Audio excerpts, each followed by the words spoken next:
Halina't kilalanin ang ideya. Tama mga kikyang boy. Tawanan ng takwera. Lahat kami nag-enjoy. Kasamahan ito sa aming madalas. Sanay sa biro at sa ano man ito kadalas. Di magkakaisang, hindi nyo magigiba. Ganyan ideyang nabuo siya. Halina't kilalanin ang ideya. Kasama mga kikyang boys. Tawanan o sa kwela. Lahat kami nag-enjoy. Kaya nasamahan dito sa aming madalas. Sanay sa biruan, kaano man to kadalas. May pagkakaisang, di nyo magigiba. Ganyan pideyang nabuo sa Rampinas. Di na salubungin, panibago na umaga. Sumabay sa katuwaan ng pideya. Halika dun sa DC nang malaman ng kulit. Kung paano ba kami kapag kami nangulit. Lalo pag nilapagan na to nitong maingay mareklamo pag nag-buff parang pagong. Tapos sasamahan pa ni budget o nakolagot. Sasakit ang mga dyan yung pag sa joke yan naghapon. Nandito rin si Sander sa Bilgen makulit. Nauunahan pa yung GM magka-item ang lupit. Kung gusto niyo swertihin sa palarot mga event, Madam Reyna ang bahala sa kanya katumigil. Pagdating sa mga waray nandito si Basaba. Naaaysi sa mukha ang humaharap sa gera. Sasamahan pa ni Hayes siya manabang malakasan. Sama-sama ang pideya kaya di nyo matakasan. Saluhin kong tawagin pare itong si Wer. Maingay na commander pero solid mag-command-sir.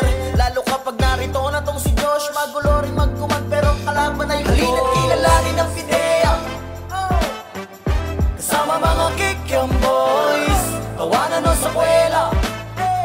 Lahat kami nag-enjoy. Kaya nasamahan dito sa aming madalas. Sanay sa biruan, kaano man to kadalas. May pagkakaisang, di nyo magigiba. Ganyan pideyang nabuo sa Rampinas. Iba ang dulot na saya ng samahan. Manalo o matalo man sa waray ox lang. Huwag nyo lang guguluhin kapag kami nagpa-farm. Magugulo ang mundo nyo kapag kayo'y tinambayan. Lalo pagkasama pang sumausaw si Sam-Sam. Nakakaiba ang trip, tinatakbo rin fines niyan. Narito rin si Kalupa, makulit na sa usaw. Kapag sila na ang nagsama, yung maps nyo ay tunaw. Teka, meron pa palang isang sausaw na natira. Narito pala si Tek na tahimik bumira. Kung usapan ay tahimik, eto si Asa ka pa. Silent killer ang galawan, talagang asa ka pa. Sa patong si G-Force, nasa trip ay malakas. Pasimuno dun sa dising tirador ng Viva Max. Tapos meron ding buraon, pangalan niya ay Sanji. Kilala siya bilang brad at palagi po yung pogi. Yeah, teka di pa to tapos. Narito pa tong si Ulan, yung dapaing Dex type. Mga magsang kanyang unan, bawal din na bumili sa tindahan ni Conan. Huwag kang bibiling karnibal pag naglalaro yan. Halina't kilalanin ang pideya.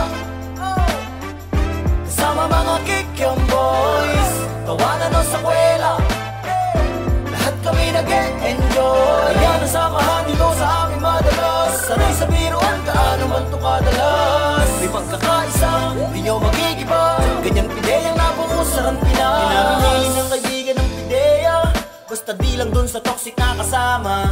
Walang halong pamimeke pag kami magkakasama. Kung ano kami, ganun pa rin pag kami nakisama. Ano ba naman kasi nandito rin si Boss Yosh. Laging chill yan maglaro, kaya laging ayos. Samahan mo pa ng Boss Bato, yung ninong naming sordi. Na pagkasinong pang bawi-bawi tayo palagi. Ito pa si Erickson, magaling na estudyante. Bilog kanyang mukha pero di siya komedyante. Color game naman libangan ni Exert dito. Kaso di siya makabawi kasi laging talo. Ito pa si Logi, pag nag-upside veteran. Veteran na mabasagan ng item yan. Level ba ang hanap mo? Ito si 1997, 24 hours nagising, daig pa ang 7-Eleven. Hanap mo ba ay pandayan pag ikay nagre-reset? Dr. Rumel ang bahala, pare dyan siya malupit. Ito pa si Yuri sa OST yan magaling. Tao bang wak na OST ng mga nagmamagaling.